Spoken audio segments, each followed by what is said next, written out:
महापालिकेच्या छत्रपती शिवाजी महाराज रुग्णालयातील मृत्यू तांडवानंतर रुग्णालयाचे सक्षमीकरण करण्यावर भर देण्यात येणार आहे। त्यात बेडची संख्या वाढवणे, रुग्णालयातील औषधे व उपकरणे खरेदी, जेवण, कपडे, रुग्णालयाची दुरुस्ती या कामांवर विशेष लक्ष देण्यात येणार आहे। मागील गेल्या अनेक अर्थसंकल्पात रुग्णालयासाठी करण्यात येणारी आर्थिक तरतूद ही कमी पडत असल्याची बाब लक्षात घेता यामध्ये वाढ करण्याचा निर्णय प्रशासनाने घेतला। पूर्वनियोजना 4.5 कोटी रुपयांच्या वाढीव खर्चाच्या प्रस्तावाला प्रशासकीय सभेत मान्यता दिली आहे। त्यामुळे रुग्णालयाचा लवकरच कायापालट होणार आहे। ठाणे पालिकेचे कळवा येथील छत्रपती शिवाजी महाराज गोरगरिबांचं हक्काचं रुग्णालय म्हणून ओळखले जाते।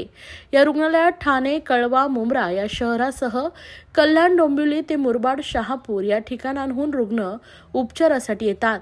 त्यात आता या रुग्णालयात रुग्णांना मोफत उपचार देण्यात येणार आहेत। त्यामुळे रुग्णालयावर रुग्णांचा दिवसेंदिवस भार वाढू लागलाय। तसेच या रुग्णालयात पुरवण्यात येणाऱ्या सुविधेविषयी रुग्णांच्या नातेवाईकांकडून तक्रारी पुढे येत होत्या। रुग्णालयात एकाच दिवशी 18 रुग्णांचा मृत्यू झाल्याचे प्रकरण घडले होते। यानंतर रुग्णालय प्रशासनावर चौफेर टीकाही झाली।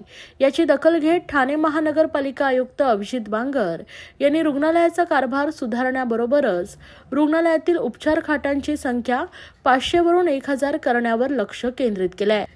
त्याचबरोबर रुग्णालयातील स्वच्छतेवर विशेष भर देण्यात येत आहे। रुग्णांच्या नातेवाईकांसाठी वाचनालय सुरू केलंय।